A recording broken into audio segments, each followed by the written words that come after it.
Hey guys, Jamie at the Summer Rain channel, welcome back. So today we're gonna make a do-it-yourself whipped body butter. I absolutely love whipped body butters. And I kind of want to go over first what a whipped body butter is, and then we will dive into actually making one and how you customize it. So a whipped body butter is actually made up of only oils and butters. So unlike a lotion that has a lot of water, this is only oils and butters that are whipped together just to be a very moisturizing and hydrating formula. And geez, I just kind of want to show you the consistency here. So if I go into the whipped body butter, you can see that it's a very thick and creamy consistency. I am absolutely in love with this. So there's a few benefits of whipped body butter. The one is it's all oils and butters. You have complete control over the ingredients that go in here. There's no need for a preservative or anything like that. Another benefit is super moisturizing, right? Since it's only butters and oils, super moisturizing for your skin. With that, there's some downsides, right? So a downside to whipped body butters is they can be a bit more expensive than a lotion, because in a lotion, the main ingredient's typically water, whereas this is more expensive oils and butters. Another downside is this can be a little bit more greasy. So since it doesn't have water, it's not gonna absorb as quickly into your skin, and it can leave you feeling a bit greasy. I have found that the best time that you're going to use a whipped body butter is actually when you get out of the shower. So when you get out of the shower and you dry off, you still have a bit of water on your skin. Go ahead, put the whipped body butter on, allow it to soak in for a few minutes, and then typically it's not as greasy than if you just put it on without having just gotten out of the shower.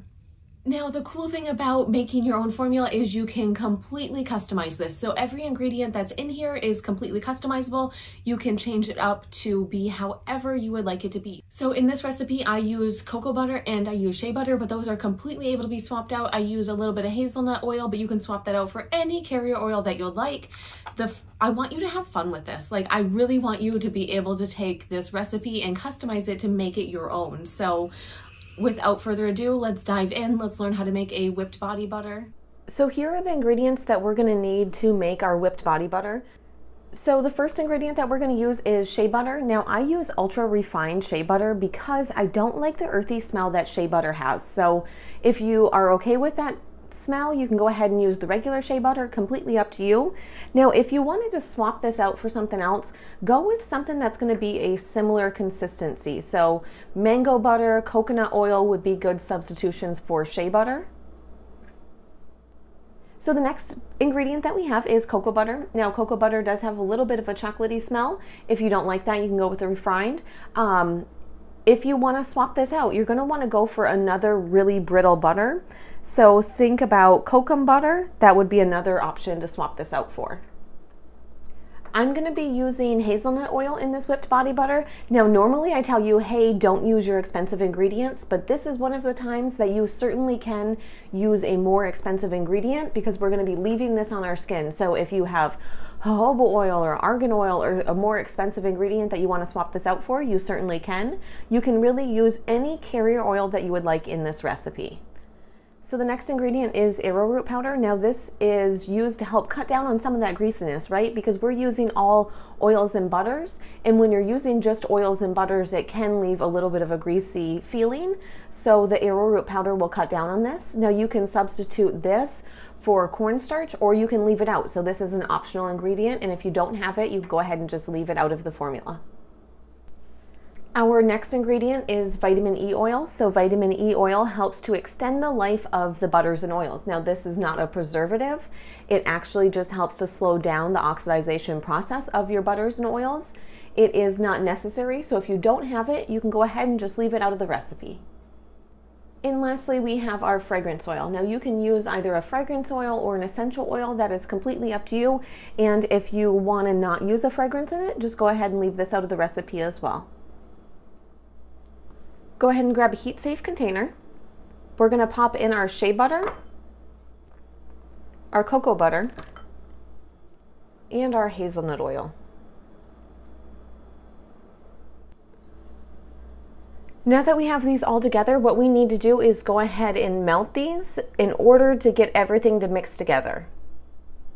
I like to grab a saucepan with a little bit of water, and then I just cut a silicone mat and I put that on the bottom just to prevent this from banging around. We're going to pop that on there. And then we're just going to go ahead and put it on some heat.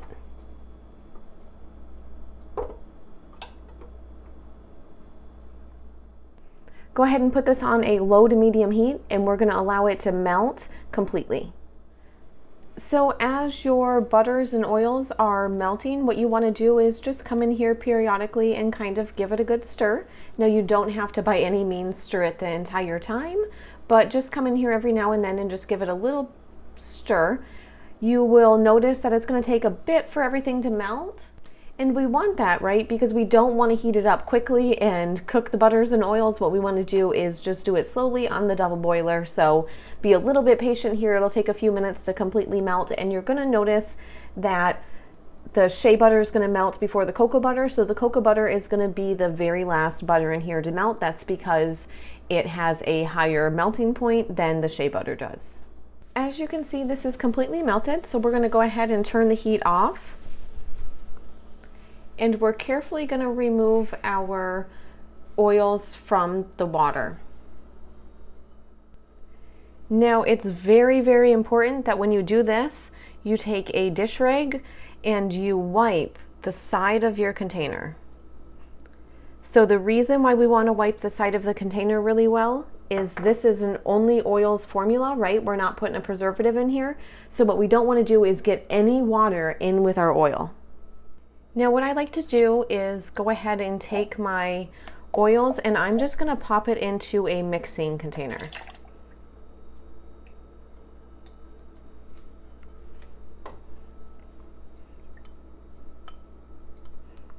Now I do this for a couple of reasons. The first being I don't want to take a hot container and then put it into the freezer.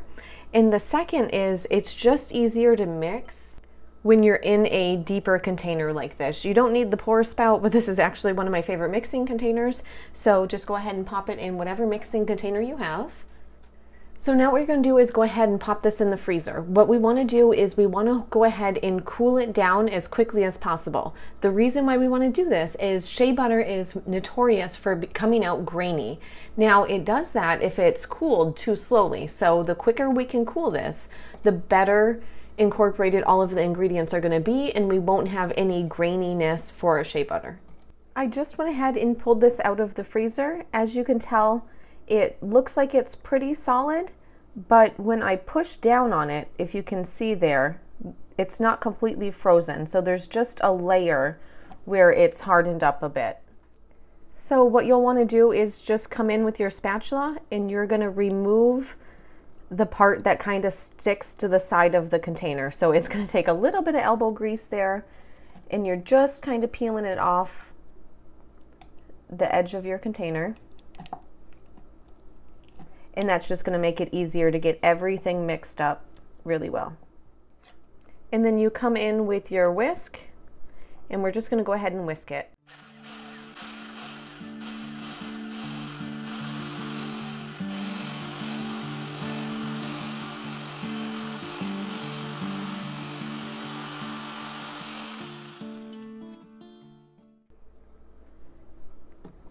And then same thing, I'm going to come in with my spatula just to make sure, if you can see here, there's little bits that didn't get mixed in because they were stuck on the side. See where the yellow is? And we're just going to scrape all of that up so then everything gets mixed in here really well.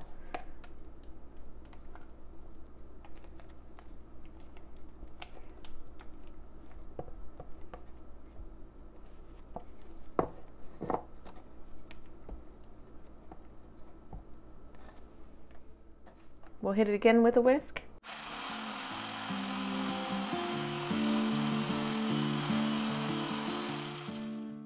So now I'm going to go ahead and add the cool down ingredients. So our arrowroot powder,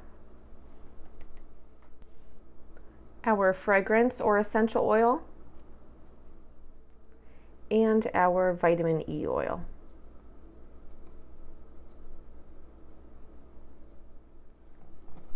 And I'm just going to mix that a little bit with my spatula just so it doesn't shoot out of the container when I pop the whisk in there.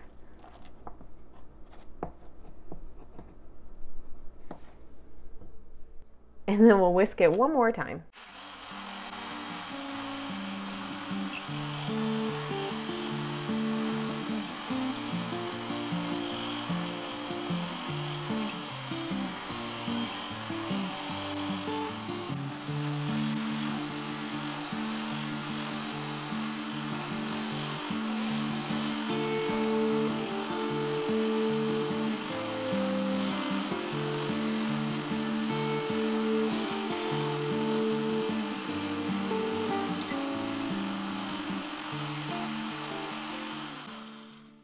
Now, as you can see, the more you whisk it, the lighter and like more fluffy this is gonna become.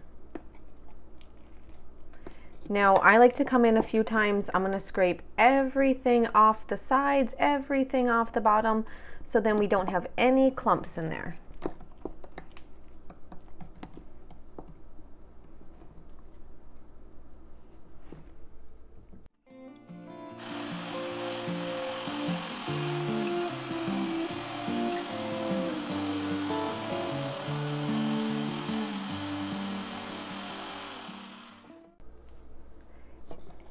And see how light and fluffy that is? It just really whips the butter into an amazing consistency. After you have that done, you are just gonna pop it in whatever container you're storing it in. Now, I recommend doing something with like a wider mouth. See how that's a wide mouth jar, so you can actually get your hands in there. Now, since this whipped body butter doesn't contain any water, we actually don't even have to put a preservative in here. So you get a lot of control as to what's going into your body butter. And I'm gonna come in and wipe off the edges where I made a mess. And there is your whipped body butter. And nothing too fancy, but I did make a printable label that will be on my blog. So if you want to use it, I feel like just adding a label looks a little bit nicer. I just made one and that is available on my blog if you want it. And there you go. There is your finished whipped body butter. I really hope you enjoyed the video. I hope you enjoy making and using your whipped body butter as much as I do. Bye!